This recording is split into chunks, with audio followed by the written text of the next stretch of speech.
Good morning, cubies and newbies. I am Sunshine. How are you this morning?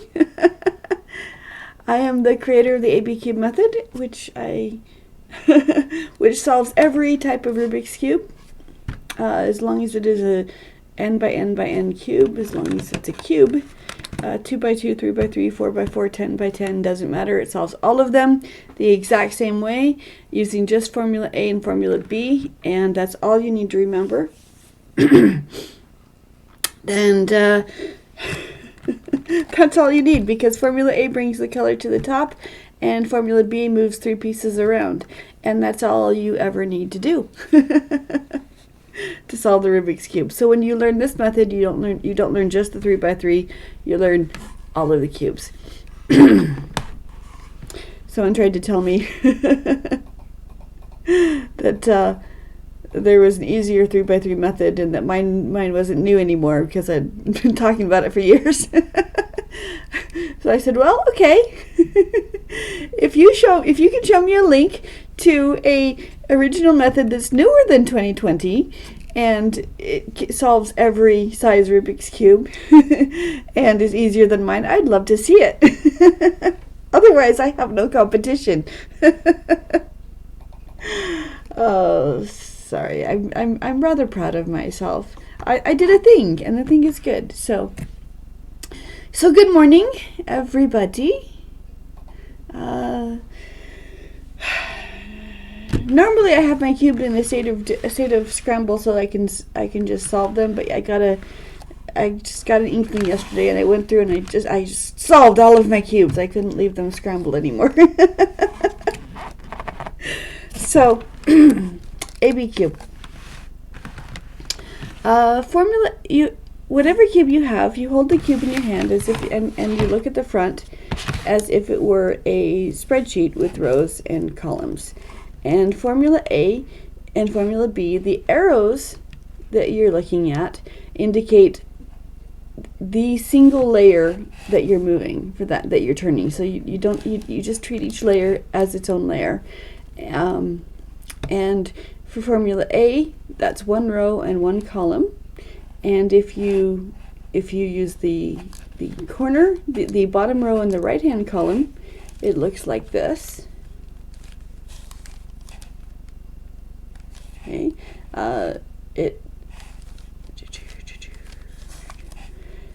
it switches these two and these two, and does something for these three edges.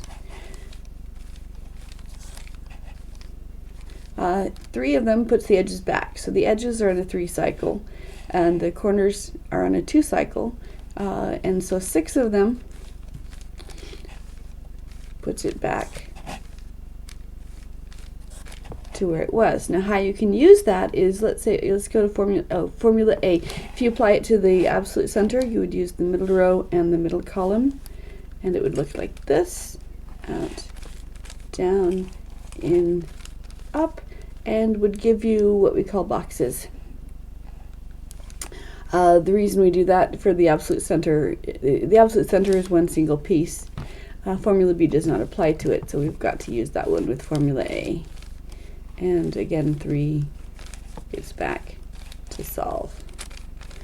How you can use that for the corners, okay, that's formula A.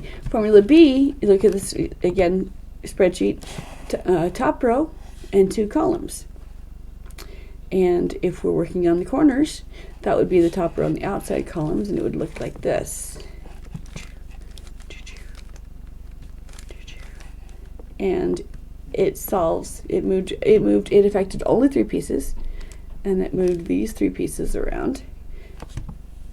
And if I do it, you don't have to remember which way, whether it goes clockwise or counterclockwise, because if you do it once and it's not right, you do it again and it is. And anything you do to the cube enough times is going to get your cube back to your start state. So formula A works on the absolute center and the corners. Formula B does everything else. If you work on the top row and outside columns, it moves corners. If you change which cube you apply it to, then it changes what it affects. So if I apply it to, if I want to apply formula B to this piece, that will move this piece to it's the top row, so it's an outside column and an inside column. So the two columns would be where second column is where it is to begin with, and the first column would be where I want it to land. So if it's going this direction, it would be this column and this column. If it's going this direction, it would be this column, this column. But formula B, if you still slide up, slide down, and it moves 3 cubes around. So that moved these 3 cubes. But so nothing, the rest of the cube doesn't scramble. So when you're using formula B, it doesn't matter whether it's the first step you're doing or the last step you're doing. You're not messing up the rest of your cubes. So you don't have to memorize which dozens to hundreds of algorithms, which algorithm does which thing, and in which order to use the algorithm, so you don't mess up other things. It's all just A and B. And B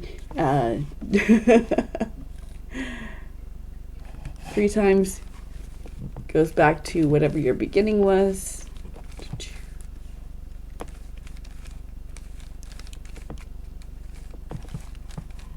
So you don't have to remember, let's see, if I use these columns, this happens. If I use these columns, this happens. You just pick the piece that you want to affect, like so. You apply formula B to that piece. So this piece, for example, goes up, slide it to a different column, that's my second column, and then reverse it down, reverse it down. So you'll notice that when I used 2 inside columns, it worked on moving the centers around. And so it's formula B works on every type of QB except for the absolute center. And that's all you need to do. Order of operations can be whatever you want. I usually do the corners first, and then the edges, and then the centers, but you can do it whatever way you want. And there's always 3 pieces to move around. What looks like an exception would be called a parity. Parities are lies. There's never 2 pieces. There's always 3 pieces because of the nature of the cube. So if it looks like, if you only see 2 pieces that need to be switched, like this piece goes here, this piece goes here, or this piece goes here, this piece goes here, or whatever it is, wherever it looks like, parities are all solved by one thing, and they're all caused by one thing and can be undone by that same thing. That same thing is that if you only see 2 pieces, the layer that those 2 pieces rest on is a quarter turn off on the inside. So make a quarter turn on the layer that touches those the parity, and then solve from that state, and the parity has dissolved, and you're free to go, free to move on, and you don't have to memorize parity algorithms. So my water is not here for me. Okay, sorry, I've got kitty cat here. How are you guys doing this morning? Everybody having a happy day? It's Thursday. You guys getting ready for work or school? Depending on where you are in the world, maybe it's time for bed. Okay, so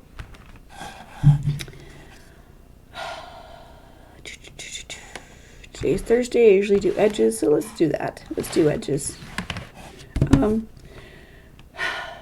A fun way to scramble your cube. So, I'm sorry, I said center edges, I meant centers. When you're taking a cube apart and putting it back together again, of course we know that you have to put it back together again in a solved state, or you might have it you might put it together incorrectly and it be in an impossible state.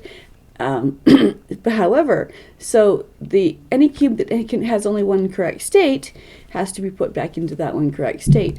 But if I took this cube apart or this cube apart and was putting it back together again, of course my absolute center would have to be correctly placed, and the corners and the edges would have to be correctly placed. But all the other centers do not have only one solved state. This piece can correctly be here and here and here and here. And so because of the mathematics of all of that, it's impossible to have unsolvable state with the oblique diagonal and oblique centers. So when you put it back together again, for when you're sorting by color and shape, you only have to do color and shape for the corners and the edges and the absolute center, and all the rest of these can be assembled. You can assemble your cube in any by shape rather than by color. So as long as it fits, it fits. And then when you finish solving it, it will be in a solvable state because of the mathematics of the cube. So you don't have to spend your time sorting by color when you have a big cube that you're putting back together again because it popped, because that's not fun. So when you're scrambling, as long as you keep the corners together, the corners together in your scramble, and don't mess up your corners as you're scrambling. If you keep your corners in a solved state, then whatever else you do as you're solving your cube, you're only scrambling the centers. Okay, as long as I keep my corners the way I want them. Just trying to scramble. That did nothing. There we go. So as long as I keep my corners, whatever I'm doing with my corners, then all I have to do at that point in time is just line up the edges, which did not scramble.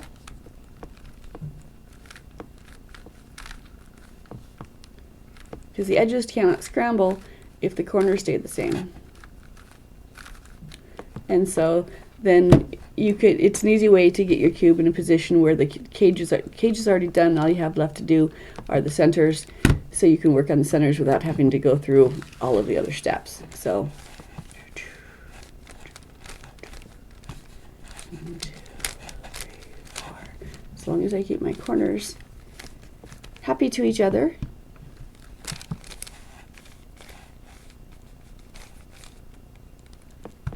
Whatever else I'm doing, 1, 2, 3, 4.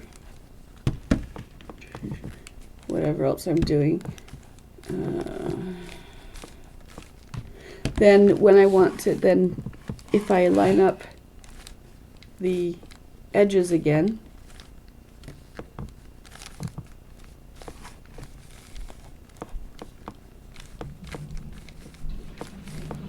the edges did not scramble, because the edges cannot scramble unless the corners do.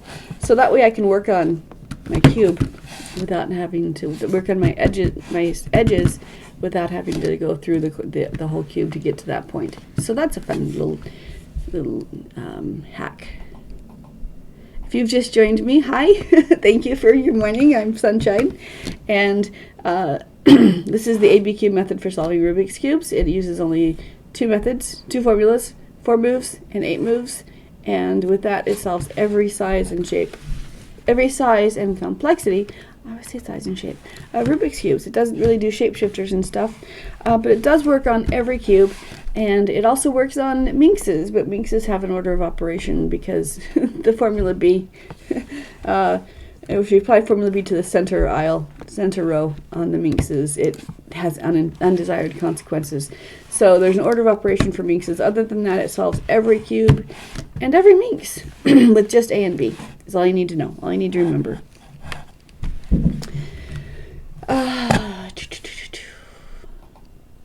Anybody have any favorite? Okay, I do the diagonals. The diagonals do have a limitation that the obliques do not. So we'll do a diagonal to show you. You pick a cube, pick a piece that is wrong, any piece that is wrong on your front face, and you want it. Formula B is going to move it to the top, so you want to hold your cube so that whatever color that is on the top, so that it lands in the right place.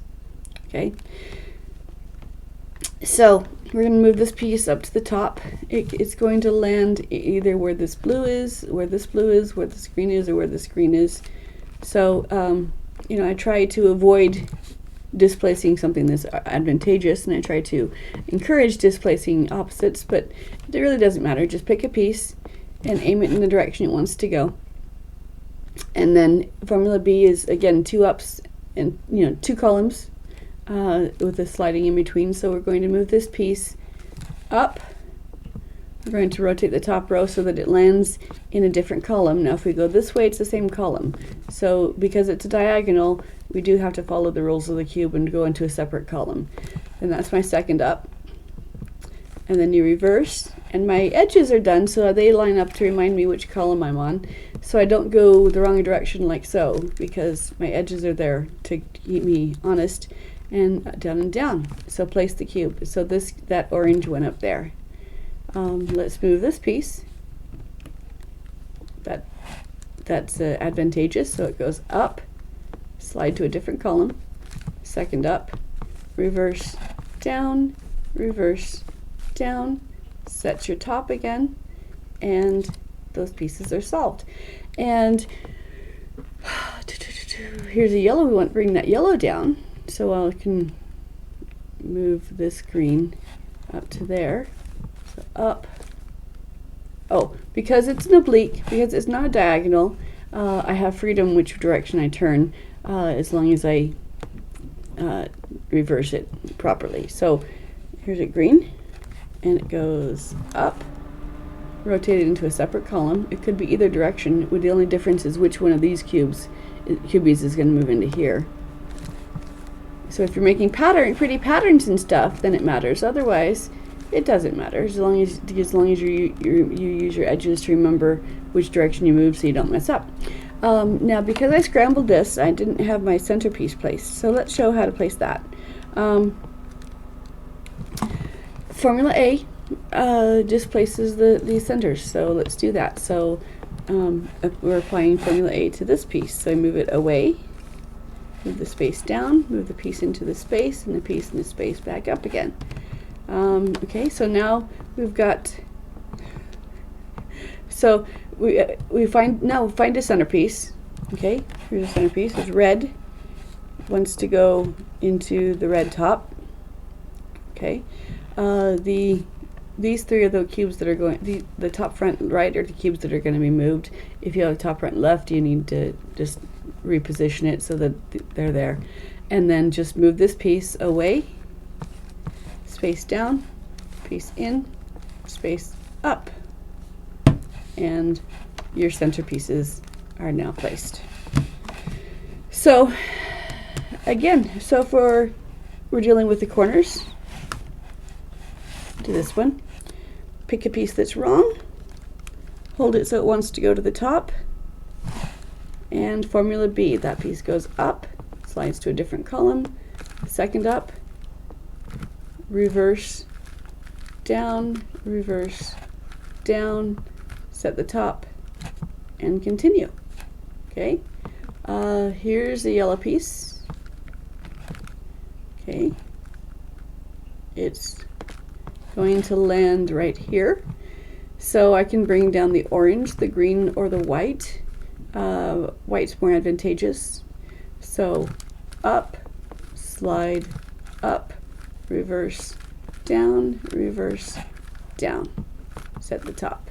And since the only thing you're remembering is A and B, and you don't have to remember which order to do it, it's and it works on every size cube the exact same way. I believe this to be the easiest method to learn to solve the Rubik's cubes, especially when you realize you can apply it to every cube and not just the 3x3.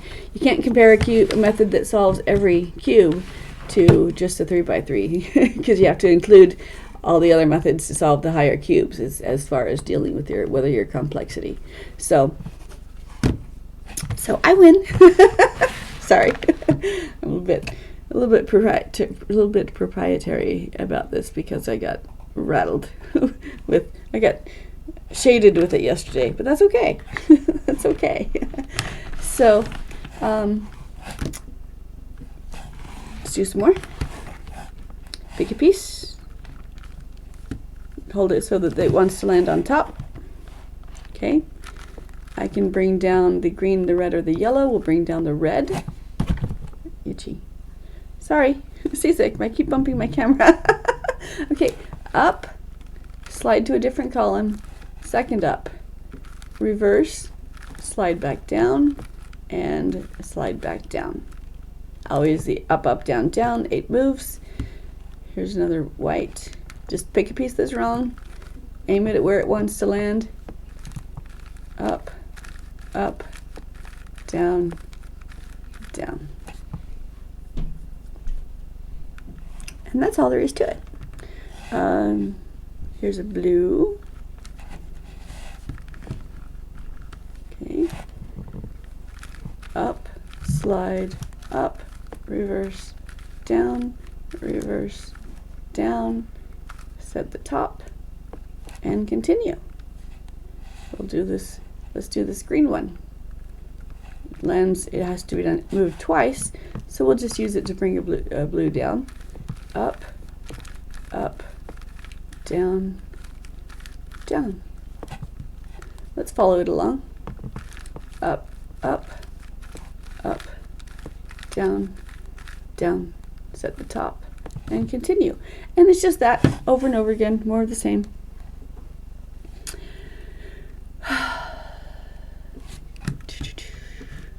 Here's another piece.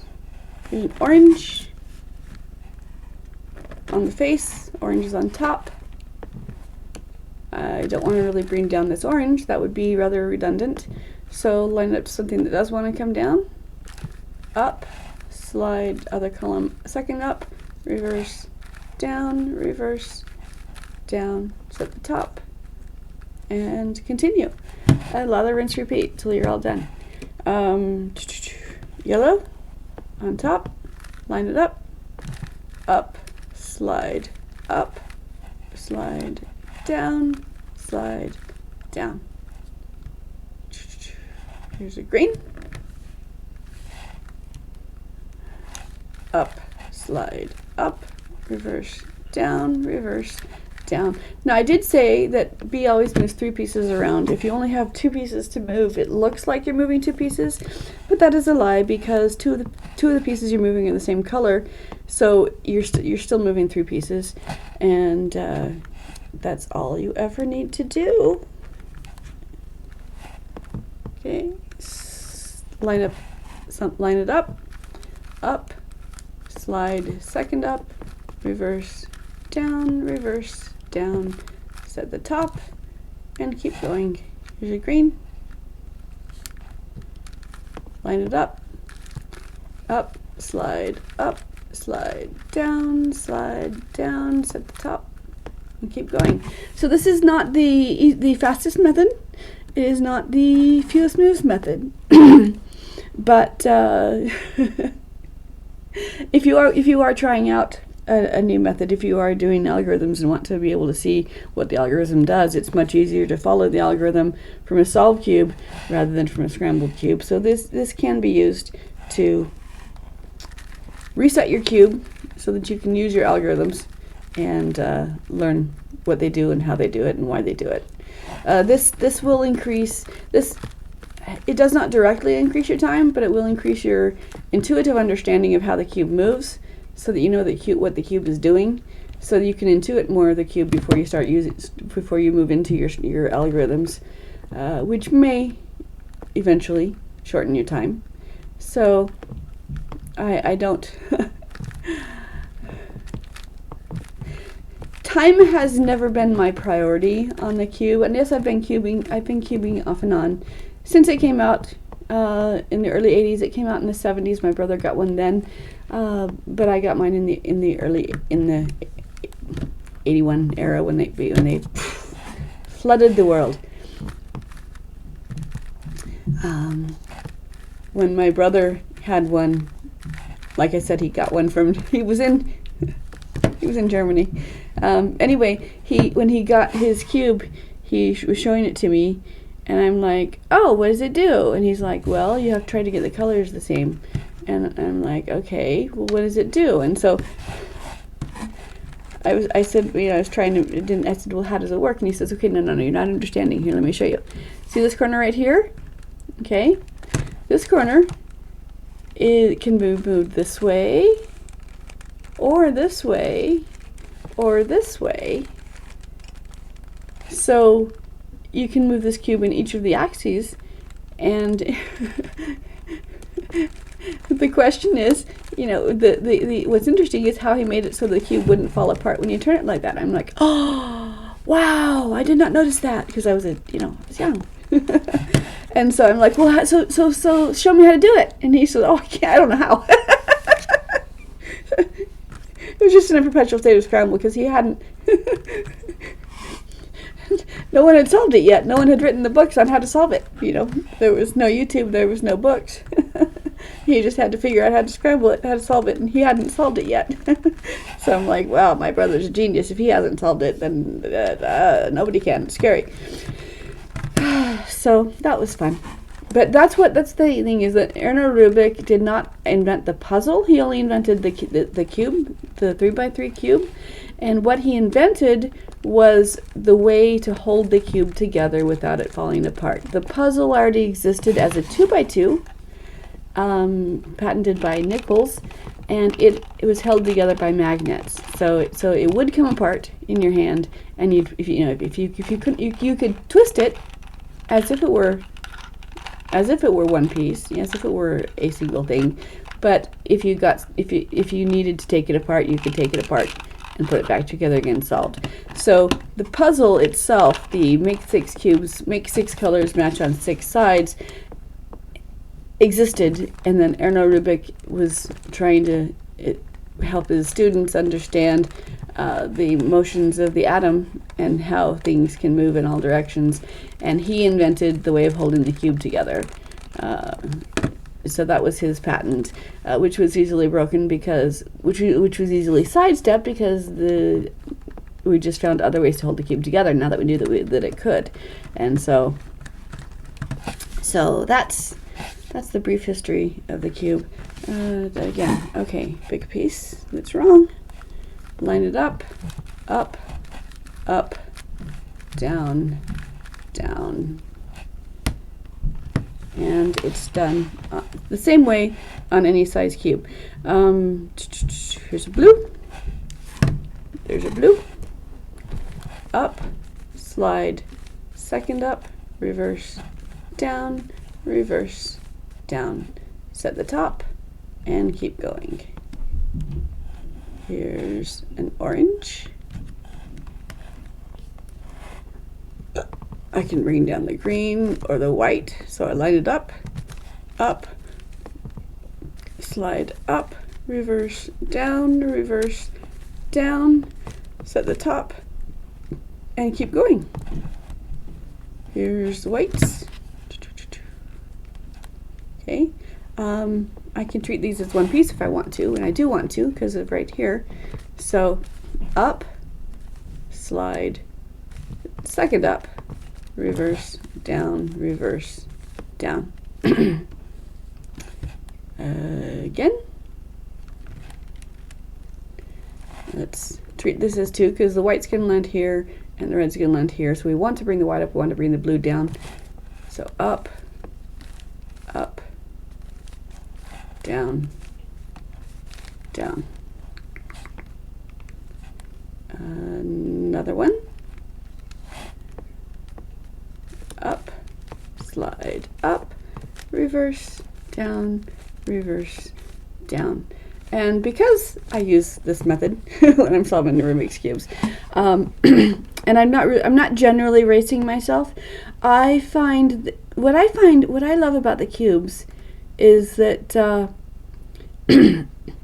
no matter how scrambled they get, no matter how many twists and turns someone else, maybe someone takes your cube and scrambles it for you, no matter what chaos it looks like, if you know the rules for how the cube works, why the cube works, how the cube works, then, and you do the thing, it doesn't matter what it looked like, how scrambled it was, how mixed up it was, it's always going to do the thing and solve itself, as long as you do the motions that will solve it. So very few things in life are as accommodating as the cube. And so when life gets out of control and chaotic and panic attacks or whatever, I can just pick up the cube and know that the cube is going to respond in exactly the way it's supposed to respond, and order will be restored, And like I said, very few things in life are that accommodating. And with my AB method, ABCube method, because it's redundant, I don't have to, I can turn my brain off and do it. I don't have to think about what do I do here. I just apply the pattern and order ensues. And so it's very calming, very relaxing, almost meditative for me when I'm solving the cube.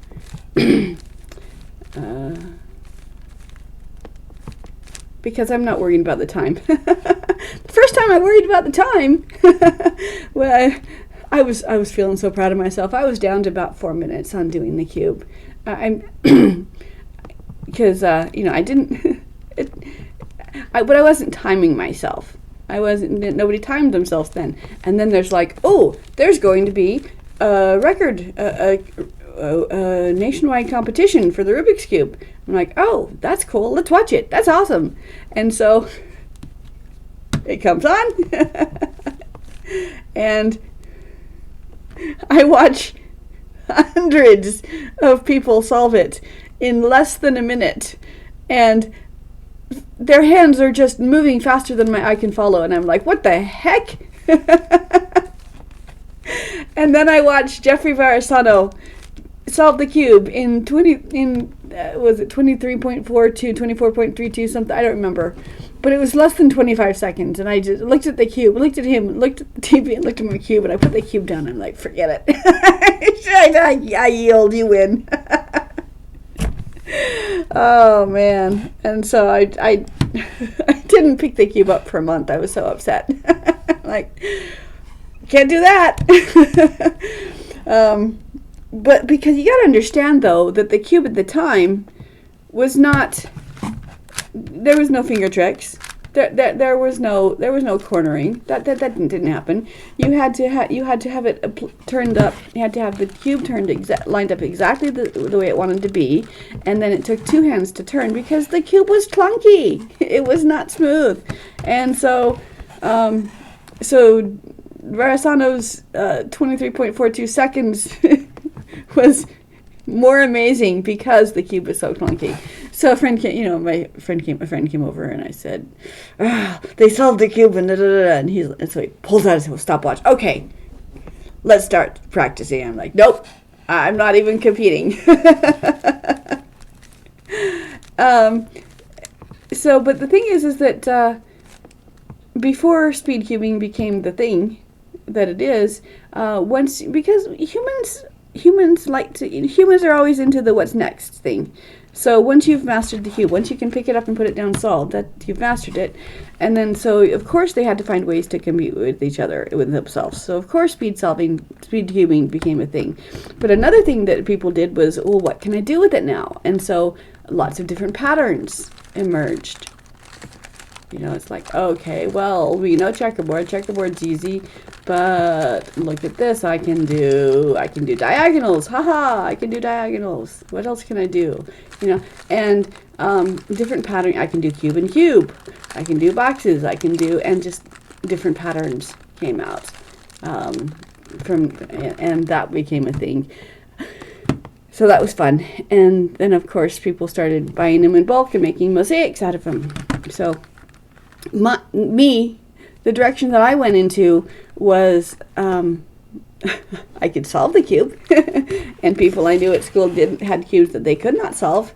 And they would say, hey, can you teach me? And I'd say, absolutely, yes, I can. And so I was teaching from the very beginning. It was not this method. This method did not exist. I had not created it. This was back. I bought this book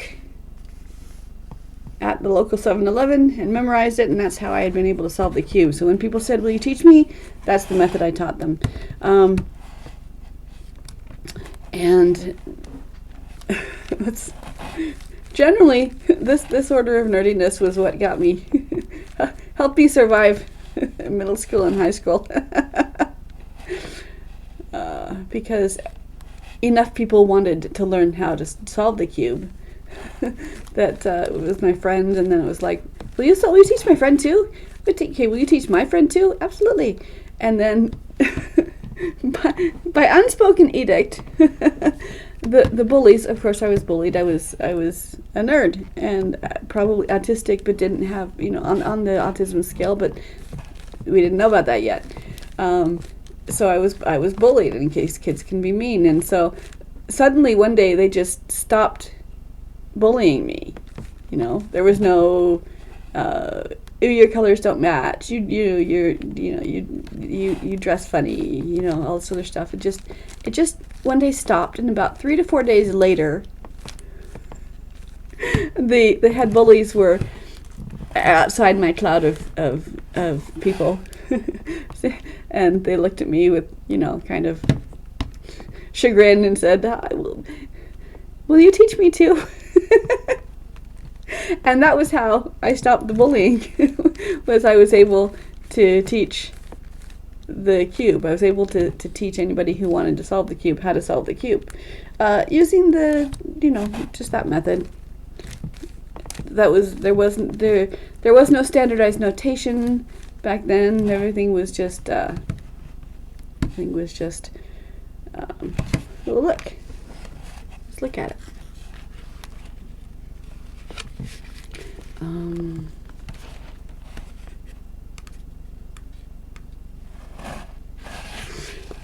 There was it wasn't left meant clockwise, right, plus meant clockwise, and minus meant counterclockwise.